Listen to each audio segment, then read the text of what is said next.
The illusion of support.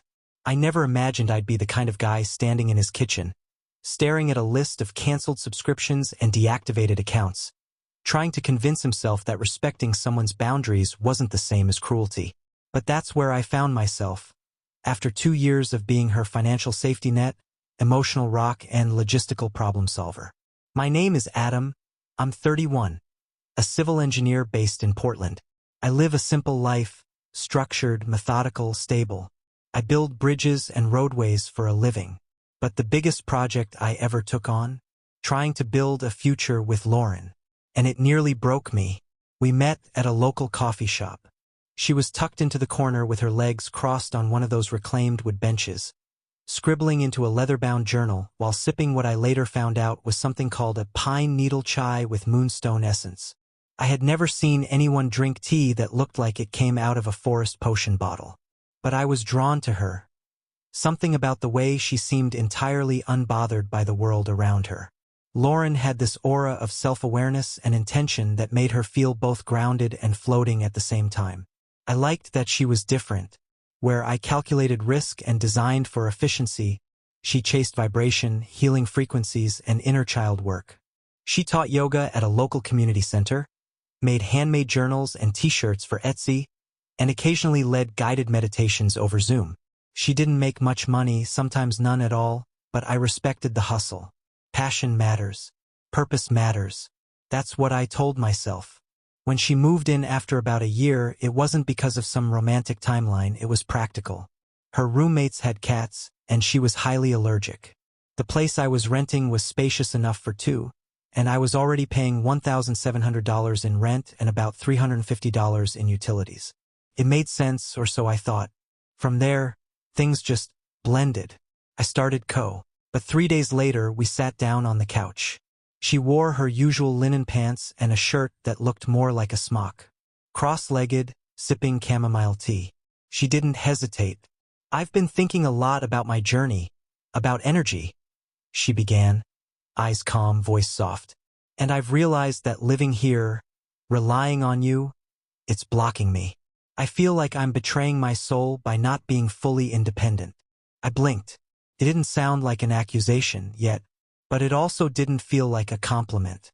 I asked her gently, "So what are you saying?" "I think we need to step back," she said.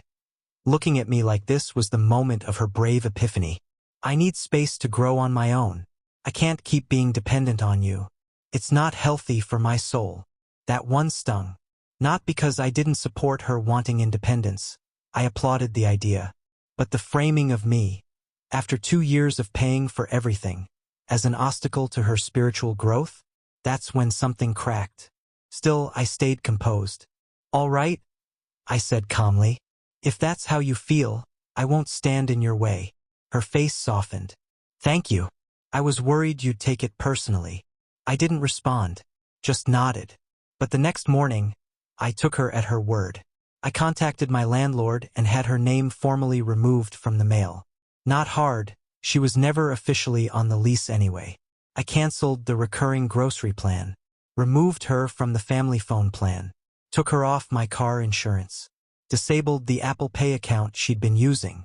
Every thread that tied her lifestyle to mine, I cut it. Not out of spite, out of respect. If she wanted independence, I wasn't going to hold her hostage to comfort. Then I sent her a text. "Hey Lauren, I support your journey toward independence. I've adjusted things accordingly to help you detach from material dependence. Let me know if you'd like your things boxed up for pickup. Take care." I thought I was doing the mature thing, honoring her wishes, respecting her new boo. That's when the calls started. 17. In one evening, a voicemail halfway through that said, "I didn't mean I was ready right now. Are you serious? You child?" Yes. Yes, I was serious.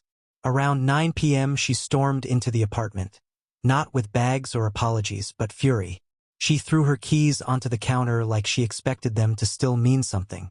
"You actually did it?" she shouted. "You really cut me off? You kicked me out."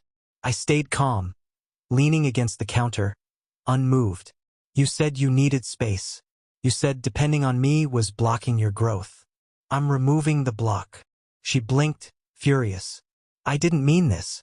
I meant emotionally, spiritually, not the phone bill, the car, the groceries. No, Lauren, I said, still steady. You said you couldn't grow while depending on me. I'm helping you grow. She yelled, then cried, then accused me of being manipulative, that I was weaponizing her vulnerability, that I was cruel. I told her calmly, you can stay here through Sunday. I won't make this harder than it already is. But if you want independence, it needs to be real, not symbolic. She tried to twist it all back around. You're not even hurt, are you? You've been waiting to do this. No, I replied. I just finally listened. You said you didn't want to depend on me. I'm giving you exactly that. By midnight, she was gone, off to crash with her friend Jenna. I figured that was the end of it. But I was wrong. That night was only the beginning.